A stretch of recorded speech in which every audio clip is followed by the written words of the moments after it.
C'est important parce que c'est innovant. Mes amis et mes frères l'ont dit tout à l'heure, c'est très innovant. On parle de la biométrie, de la représentativité, de l'équité par rapport aux médias, de beaucoup d'autres choses. Donc ce texte corrige les lacunes des lois antérieures. S'inspirer du passé pour construire ensemble le futur, c'est d'ailleurs le slogan qui va ponctuer la célébration de l'an 67 de l'indépendance nationale. Et depuis le début de cette transition, quand même, il y a cet exercice fastidieux de correction des erreurs du passé, quelque part. Effectivement, surtout, ce qui est étonnant, c'est que d'habitude, on suppose que ceux qui sont au pouvoir veulent retarder la transition, mais chez nous, le pouvoir veut aller plus vite que les acteurs. Voilà, donc c'est à saluer le peuple. Je pense que ça va arranger le peuple, ça va arranger la Guinée qui va retourner dans le concert des nations démocratiques.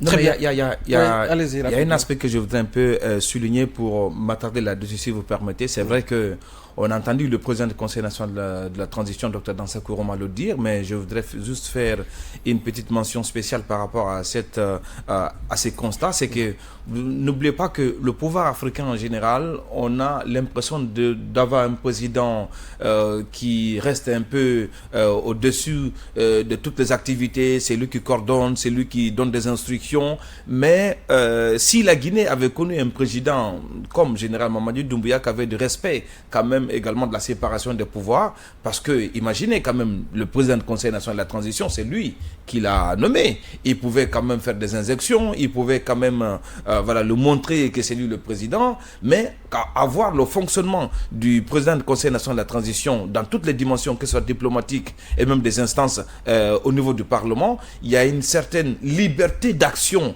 dans le travail notamment du Parlement qui est le CNT, parce que quand vous regardez les textes du CNT, parfois le discours du président du Conseil national de la transition, comparé aux autres transitions, on peut dire qu'il ne peut pas oser de le dire, parce qu'il se permet de faire également des recommandations, il se permet de dénoncer positivement l'action gouvernementale, il se permet également de rappeler parfois les autorités gouvernementales à l'ordre par rapport également à la nécessité et à l'amélioration des conditions de vie des populations, et cela ne heurte pas la sensibilité du président de la République. Donc pour moi, on a la possibilité d'avoir un chef d'État qui se met au-dessus de la mêlée, qui se comporte comme étant un président de tous les Guinéens. Donc du coup, parfois, il laisse chacun agir, mais ce qui est plus important, il ne s'agit pas de nommer quelqu'un à un poste de responsabilité, mais il faut lui faire confiance. Et la confiance, elle se conçoit également dans la responsabilité à sortir également des résultats probants par rapport aux missions